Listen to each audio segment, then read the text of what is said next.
Hello everyone, Sharpeter43 once again bringing you all another draft analysis for the PMU. This one's going to be for Season 8. There's a very obvious reason why I actually came back to the PMU, by the way. It's because they're doing it in ORAS once again, and you know that I'm a huge sucker for ORAS. However, at the same time, I'm not really sure how I feel about them doing another season for ORAS, given that last season wasn't really looking too hot, to say the least, honestly. Given that the league almost kind of collapsed. Like, by the time we reached week 9, I think, or week 8 was it? I don't remember, somewhere around there. So for them to start another season right now, even though we did technically have time for another season, I just was wondering, was everybody else really down for that, honestly? I don't know, but honestly, I didn't really care because, again, they're doing it in ORAS, and ORAS is not something I get to explore very often nowadays, given that we're still here in Ultra Sun and Ultra Moon, and we're about to transition over to Generation 8 with Pokemon Sword and Shield. So, obviously, if this league does collapse this season, this time, at least we all know that I did my part in actually showcasing all the battles that I was able to do by the time the league was active before its collapse, you know. So yeah, but anyways, so let's get into the draft analysis, since that's kind of what this video is all about anyway. But yeah, so it should be noted that this season I actually got the 3rd pick, which means I get to pick a very good mon early in the draft before other people do. So with that said, let's get into the first pick. Now, there was a mon that I actually remember a lot of people saying that it was actually really good. I personally never knew how good or bad it was, but I see other people use it at the time, and they always use it to very good results. So I wanted to see how it would be if I used it, and I think I have used it actually back in the OU days of Generation 6, but I've never tried it in draft format actually. Well, you know, in Gen 6. I have in Gen 7, but not Gen 6. So here we go. The first pick that we're gonna actually have right here is actually gonna be our Mega, which honestly, what better Mega can you think of to pick early in the in the draft other than Megalopunny? There really isn't any.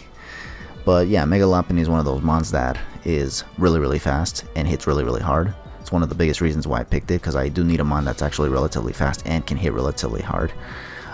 This thing has decent coverage.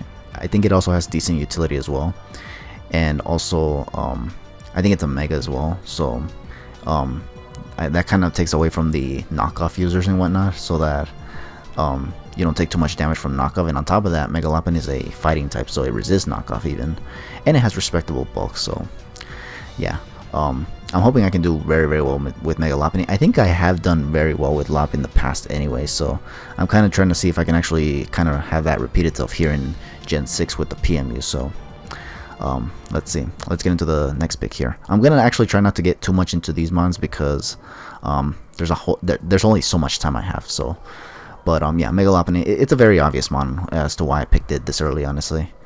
Now here we go. Our second pick is actually going to be our tier 1 mon, and that's actually going to be Skarmory. Skarmory was a mon that I used last season in the PMU, and it actually did me very good. I did not pick this mon naturally though, like through the draft. I actually got it in as a transaction. I actually I think I traded off, I think, Tangrowth, and I forgot what other mon I traded it off, but I don't know, I forgot which mons I transacted again. It's because it was a while since last season, but I picked Skarmory like from the transactions, and since then I did pretty dang good throughout the rest of the season. Like, if you people remember my season 7 run, I started out pretty poorly, and I actually was starting to wonder, geez, did I make a mistake drafting my mons again? So I tried to see if I can actually squeeze Skarmory into my roster and see if I can actually do better, and I did, even though I didn't make it as far as the quarterfinals in the playoffs. I still did pretty decently with it throughout the regular season, and I'm trying to see if I can actually do that again here. So yeah, but this time from the beginning as opposed to midway through the season and whatnot. But yeah, I think it's very obvious why I got Skarmory though. Skarmory is very bulky, has a lot of what's it called, defensive options. It can roost, it can set up hazards, which is probably the most important thing. It can set up hazards, it can defog, it can phase, and did I say it can recover? Yeah, it can recover, and has decent like a defensive typing, because it's steel type and whatnot, and that resists like usually a lot of types. So with that said, it's obvious why I picked Skarmory. I'm hoping to do very well with it alongside Megalopunny. Not to mention, it kind of resists a lot of the things that Megalopunny is weak to anyway, so I figured it kind of synergizes well with Megalopunny. So anyways, round 3. Round 3, I think this is my tier 2 pick. I think I actually tried picking mons based on their tiers and how I guess reliable you can say they are in draft format, because the thing is that early in the draft is usually when a lot of people take a lot of the good mons away, and I wanted to see how many good mons could I get at the time. But yeah. Oh, actually no, it actually wasn't my tier 2 pick. Actually, the tier 2 pick is actually going to be a surprise pick, actually, kind of, at least by Gen 6 standards. But my tier 3 pick, or my round 3 pick, is actually, I believe, a tier 3 mon actually. But let's see. It is a Mungus. There we go. Okay, so yeah, it was tier 3. It wasn't tier 2. I was dumb. I mean, I should know what in what order were these mons drafted, but you know, it's kind of been a while since I had this set up and never really got to doing it. But yeah, so it was actually a Mungus that we got for round 3. The reason why I got a Mungus, well, before anything, a Mungus was a mon that I also got via transaction last season, because I think before I got a Mungus, the one mon that I had was actually Tangrowth, and Tangrowth was actually pretty bad when I used it in PMU last season. Like, I thought it could do a lot of things, and really it just didn't do a lot, and ended up disappointing me quite a lot. And it seemed like every time I brought Tangrowth was when I would always lose a battle, so it was just a waste, I felt. And I felt like a Mungus was actually a much better idea. Although, truth be told, when I actually picked it, it was only because somebody who actually had a Mungus at the time actually ended up dropping it in favor of something else. So that's when I was like, okay, you know what, I should probably pick it. And this thing actually did me very, very well last season when I picked it up. It was a poison type too, so it kind of helped me take off hazards that were being laid upon me every time I you know, switch in other mons, particularly the toxic spikes, because you obviously can't get rid of spikes nor stealth rocks, but it can get rid of toxic spikes since it's a grounded poison type mon. So yeah, and that's something I felt like I needed, so at the time. And here I was kind of keeping that kind of mentality in mind for a while, so that's kind of why I ultimately decided to pick Among Us. So yeah, so far I'm actually bringing back a lot of the mons that I used last season, but again, you know what they say, if it's not broken, don't fix it, obviously. And this is kind of the case. I want to see if this time I can actually maybe like improve on what I did last season and try to see if I can use it to greater effect. And in fact, now I have Megalopunny as opposed to Mega Aerodactyl, so maybe it'll synergize better this time. I don't know. We should find out by the time. But anyways, Among Us, why did I pick it? Well, Among Us is a grass type. It's a poison type.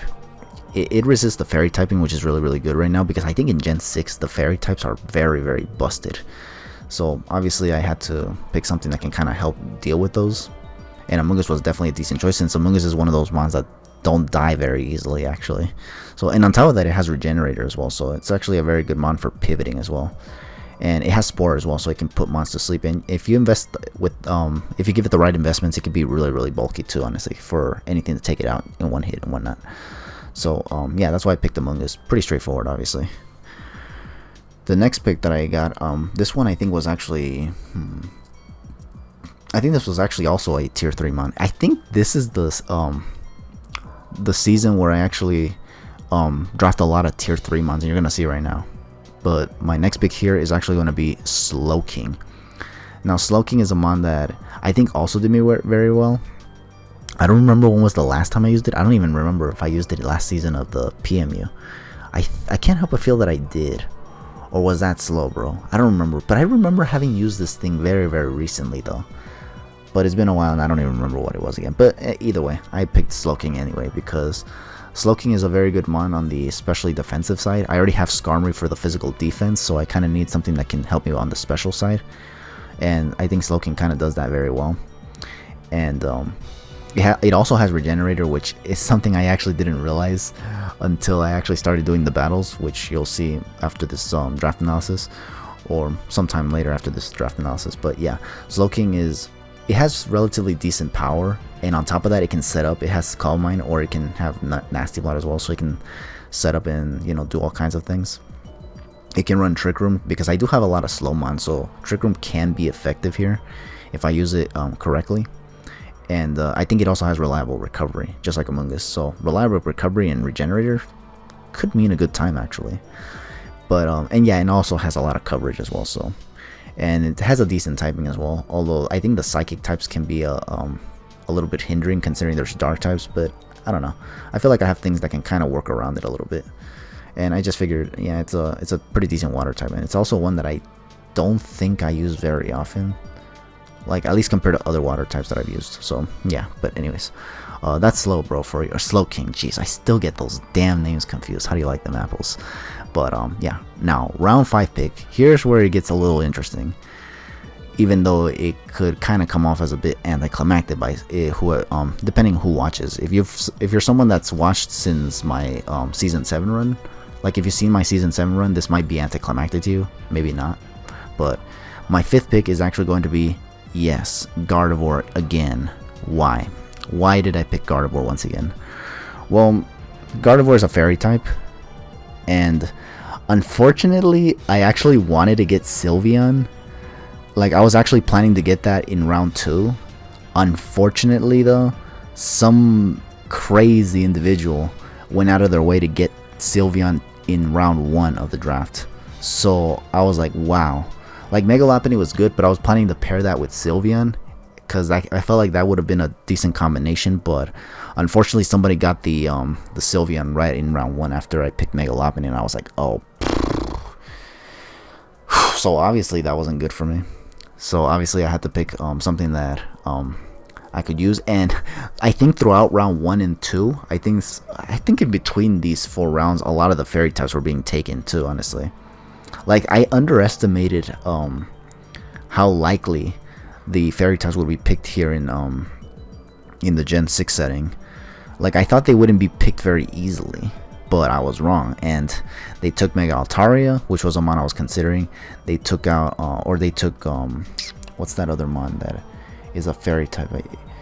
Okay, they got Sylveon, they got, I guess, Mega Gardevoir and Mega Altaria. Like, I think they got these 2 as well.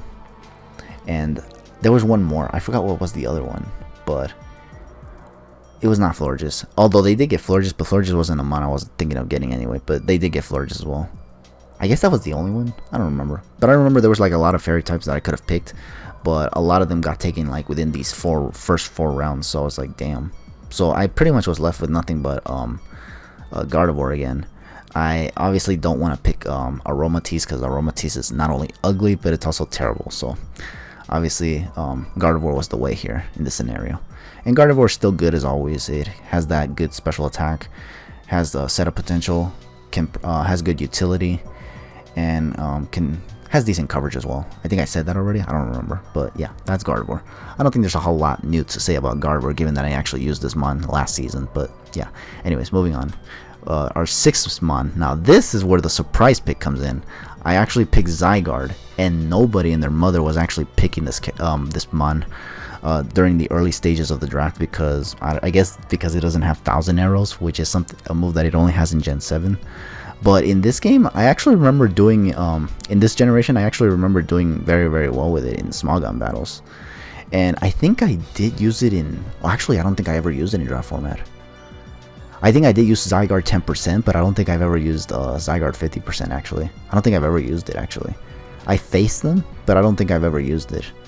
So this is the first time I'm actually using Zygarde, and when it doesn't have 1000 arrows. How do you like them apples? Once again, full of surprises, no? But yeah, so anyways, Zygarde, the reason why I picked it was because, again, I used it pretty well in regular battles, so I wanted to see how I do it with it in draft league battles. I feel like there is potential there for Zygarde, even though it doesn't have 1000 arrows in this generation. Like, I remember using some like funky glaring sets and whatnot, and they actually did me pretty good, even though it kind of is a little dependent in RNG. But hey, if there's anything you can do to win, I mean, you might as well go for it. Why not? But and Zygarde also has a decent priority move in extreme speed. It can set up as well. It can run various sets despite having a relatively predictable move pool, I feel, because it usually can only run Earthquake and Outrage. But there's a few coverage moves that it can run to, you know, help it function very well in battle. And then on top of that, there's also the fact that it's decently bulky too, which is something I could really use on this draft so far. I know I have a Mungus and Skarmory and Slowking, but remember that there's like a lot of weaknesses that they have that I feel that maybe, just maybe, Zygarde can cover as well. And on top of that, Zygarde's a much more offensive mon too, so yeah. So other than that, I think that's why I picked Zygarde. But yeah, this was a really interesting pick. I really feel like this mon has potential despite it not having 1000 arrows in this game. You just need to use it right. But I was actually surprised nobody ever picked Zygarde 50% here.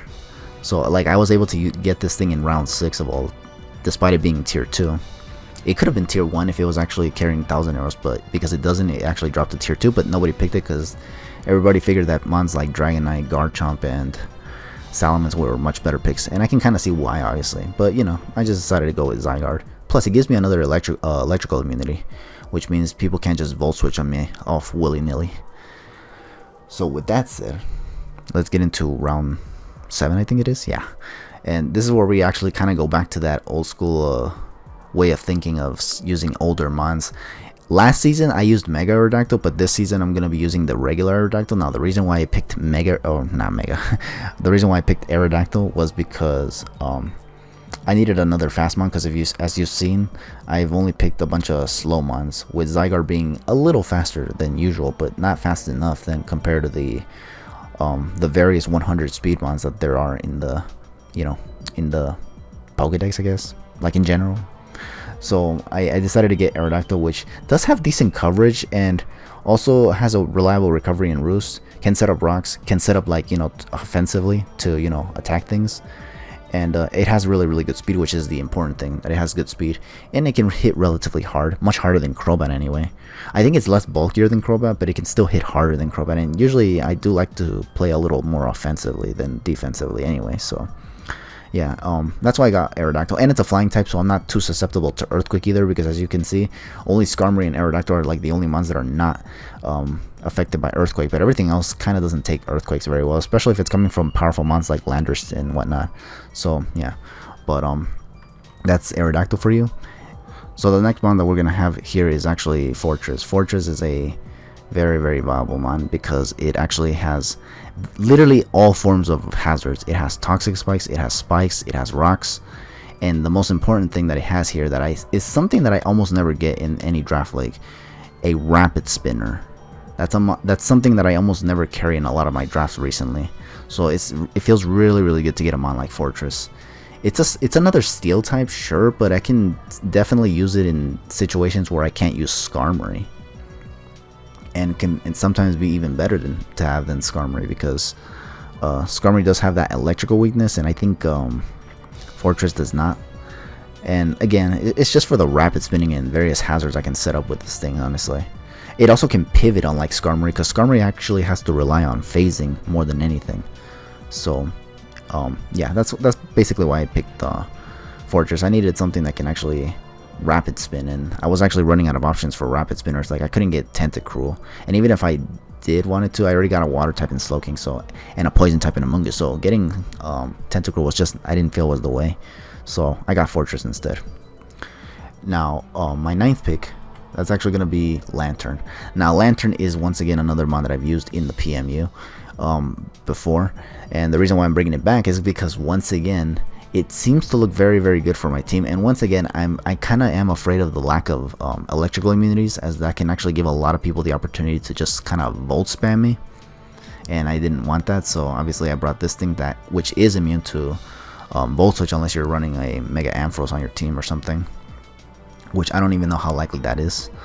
So yeah, and again, this thing is kind of like a support user, it can run various forms of, like, it can run stuff like Heal Bell, and it can poison, and it can I guess pivot. So it's kind of like a good utility mon to use, like when you're trying to have it. It's kind of like a good support user, basically, is what I'm trying to say. And that's pretty much it, honestly, along with the electrical immunity, and not to mention the combination of water and electric, which kind of gives me the ability to handle mons like Mega Manectric, which have been mons that have been the bane of my existence, along with mons like Rotom Wash as well. So yeah, I felt like having this mon, not having this mon would actually hinder my team significantly, so that's why I drafted it once again. you know. Like, it's cool to draft new mons every once in a while to, you know, keep things interesting, but if you also play to win, you might want to be looking for the right mons as well, honestly. It's not always going to have to be new, you know. But, yeah, so that's Lantern. I think it's very obvious why I picked Lantern at this point. And it's not the bulkiest, but if you give it the right investments, it can be relatively bulky. So, yeah. Now, the 10th pick here is actually going to be Electrode. Electrode is an Electro mon, just like Lantern, but it's actually a lot more faster than Lantern, and has some pretty tricky moves up its sleeve as well, like screens. It can taunt, it can pivot, and it can foul play for any physical attacker like Mega Beedrill. Although I think in this game, like in Generation 6, I think it was slightly they both speed tie, because in Gen 7 Electrode actually outspeeds Mega Beedrill like naturally, but in this game I think they speed tie here, like assuming the Mega B actually runs Protect or something, because remember that in Gen 6 the protecting stuff is actually a lot different or something. I don't know, but yeah, I just picked Electro for another speed user. Like, I needed more speed on my team because a lot of the mons that I had so far were kind of slow. Like, besides Megalopunny and Aerodactyl, a lot of my mons have been slow, so I decided to get Electrode. Megalopunny and Aerodactyl are both fast mons, sure, but they're not special attackers like Electrode too, so I figured why not. And on top of that, it also can, there was one more thing. Oh yeah, it has a pretty nifty ability in Soundproof, which means stuff like Sylveons or Mega Altarios cannot be spamming Hyper Voice at me, because I can bring out Electro with Soundproof. So, and if Hyper Voicing moves are not my concern, then there's also like the Aftermath ability. So any physical attacker that attacks me takes damage from Aftermath, and maybe even give me a clutch KO if it's weakened and whatnot. But with all that said, that's why I picked Electrode. Now let's get into the final one so we can finally finish this up. The last one that I picked was actually Pangoro. Now this one can be a bit of a mistake. A bit of a mistake pick, but at the same time, I don't know, maybe can still do me good. But the reason why I picked this was because I wanted another mon that was a dark type. Like, I wanted a mon that was a dark type, which Pangoro is. I needed a knockoff user, which Pangoro does have. And I wanted a mon that had a priority move, which I thought it had, but didn't. Now, before you people say that, what about Bullet Punch? Bullet Punch is a Gen 7 move on Pangoro. It's not in Gen 6. So I kind of went and picked this thing out of the with the possibility of it having Bullet Punch in Gen 6, but really it didn't have it. So that kind of made me feel like maybe this was a bad idea, but not really, because again, I have a decent knockoff user. Like, knockoff is Stab on Pangoro, and it does have really good attack. And with cross with the fighting type, I can also hit a bunch of mons that are weak to fighting very good. You know, I can hit them really hard, obviously. Like, this thing is a powerhouse to be reckoned with, honestly. The only downside to this thing is that it's slow, and that's kind of why Bullet Punch could have been pretty useful, was because it could have been good for attacking mons that are ready to take out the Pangoro and whatnot, as opposed to just letting it take the hit and just going down and whatnot. But, you know. But again, it's a pretty good mon, and I think I have used this mon too back in Gen 6 to good effect as well. But I haven't tried it in draft format yet. In fact, I think this is the first time I'm actually drafting Pangoro, so we are only going to find out what it can do now in draft format. But anyways, so yeah, that's going to be all of my picks there. You might have noticed a few cuts here and there, but it's just because of the obvious situations in the house. But yeah, so but with all that said, thank you all for watching this draft analysis. Like I said, like at the beginning of this video, I'm not sure how I feel about this season, like how it's gonna go. I have a feeling it's not going to end well, I feel. But like I said, I'm doing my part in actually getting all of my battles done. So if you don't see any like battles from like after a week or two from the PMU, it's probably because the league collapsed. So, but again, I did my part, and that's what matters. I was reliable. Everybody else, I don't know. I guess they went somewhere else. But anyways, with all that said, wish me luck. Thank you all for watching this this video. I'll catch you guys for the battles whenever I get to them, obviously. For now, just take it easy and have yourselves a damn good one.